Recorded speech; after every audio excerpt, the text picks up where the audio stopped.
I'm gonna have notable mentions here. Brendan Kafusi was my fourth notable mention. Sergio Kindle, even though he got injured, I understand, but I mean, he was our first pick that year. Mark Clayton was one that I was debating. He has his moment, but for the most part, we drafted him to be that number one, and he didn't. And Arthur Brown almost made the cut, but didn't. And if my boy Raven's here, he's gonna hate the first one of my Mount Rushmore of shame. Kyle Boller. Well, that's not the one he's gonna hate. He's gonna hate the next one. Kyle Boller. Kyle Boller was a guy that we traded a first round pick on the following year. Let me see. Year was I had this year. Anyway, it doesn't matter. We traded the next year's first round pick to go get him. Disappointment. He was horrible.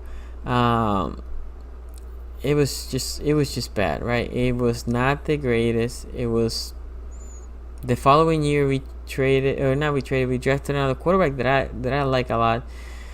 Troy Smith was a couple years ago. But anyway, Kyle Boller was just disappointed in general. It made us go to a dark place. It's something I tell my guy Tony from the Squealers. I hate the Steelers so much. I want them to suck. And I said, like, if you guys don't have the replacement of Big Ben, you're going to be in that QB purgatory. Nobody wants to be there. Anyway, number 3, Rashad Perriman.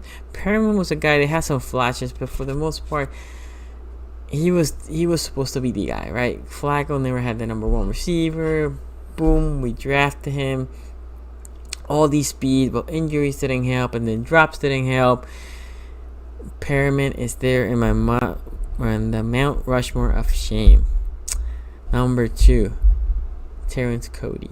I don't even know if most people remember. I like this dude coming out of Alabama, and I was like, this dude is a mountain. This dude is huge, man. He's gonna be a nose tackle. Ain't nobody gonna run through that middle because this guy is like 4 guys put together. He was big, and for most of you at this moment, you're like, Terrence Cody, isn't that the guy that had a gator in his house? Yeah, that's the guy. The guy that had, for some reason, an alligator in Baltimore, downtown Baltimore. He also, he got caught because of the dog came bruised up, and then they're like, this is weird. They send whoever, police, animal control, I'm not sure. They found an effing gator there, and I'm like, yo, what? A gator there? So, then the last of my wall of shame, or my Mount Rushmore of shame, and shout out to Raven. I know that's his boy. Matt Elam. Matt Elam had actually a decent rookie year. Decent. And after that, man, it went downhill quick. Matt Elam was cut from us. Didn't make it to the NFL. He was a pick after the Super Bowl year. And after that,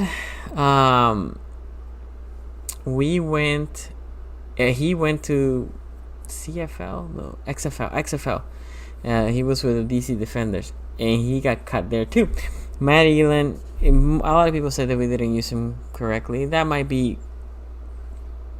could be possible to an extent, but the dude didn't pan out anywhere else. Like, if you think about the other safety that we drafted, Brooks, like a couple years after him, as a 3rd rounder.